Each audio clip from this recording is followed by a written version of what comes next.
I'm not a great driver. I'll begin with that.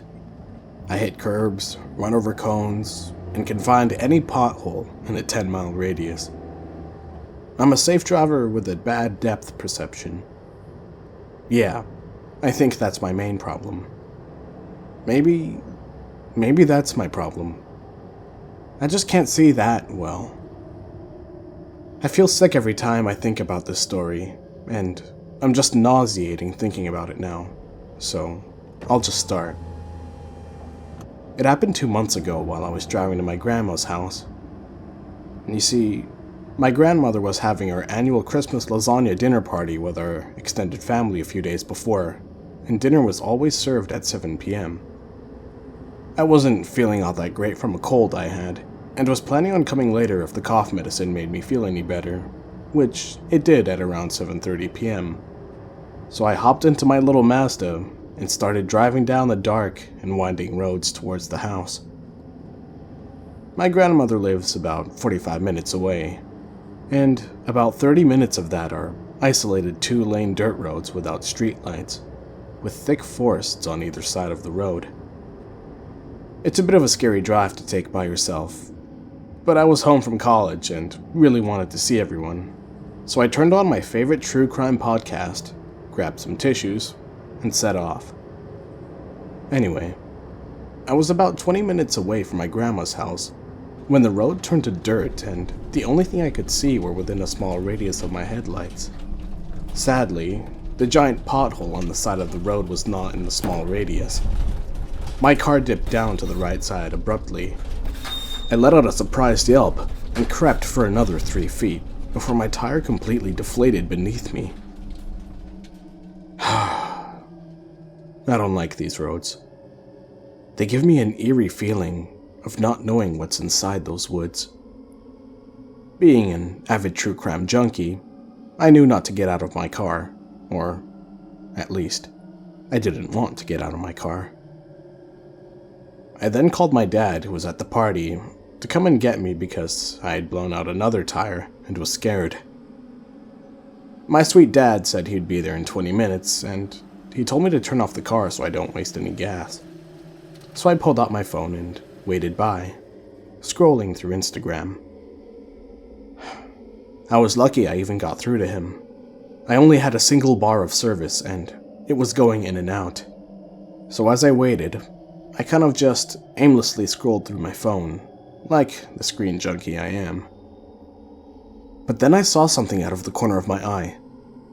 I gasped as I snapped my head towards it, and then I saw it. I saw a long-legged, light brown figure with beady eyes staring at me from the trees. A deer.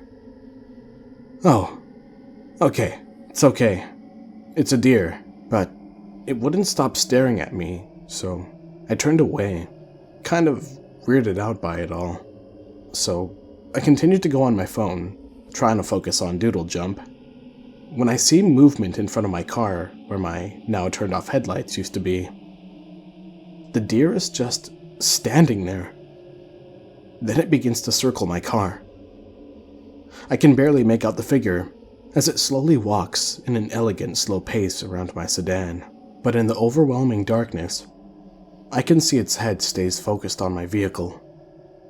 Honestly, this alone terrified me. Was it going to charge? Was it leading a predator to my car? Was it sick? It seemed like it was waiting for something. I tried to call my dad, but I had no service.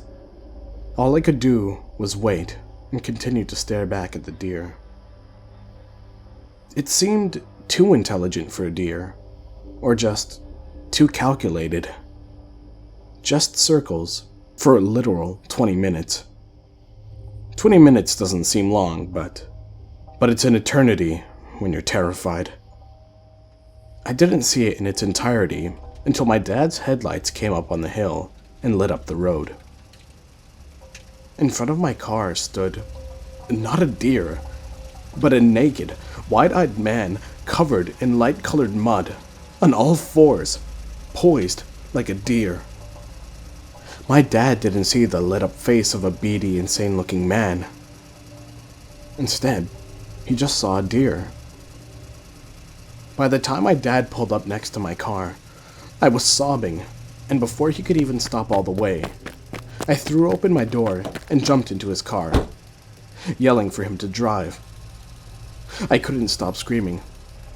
All I could get out of my mouth was that there was a man watching me, and that was enough for my dad to not get out of the car to try and change my tire.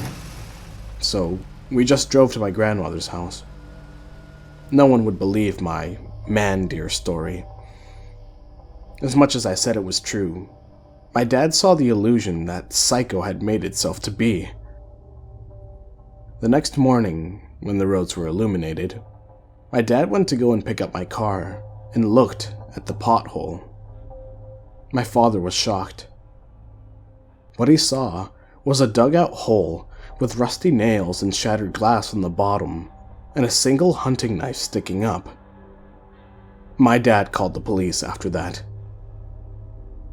Anyway, that's the story of why I got a AAA, a carry permit, and a whole lot of sleepless nights.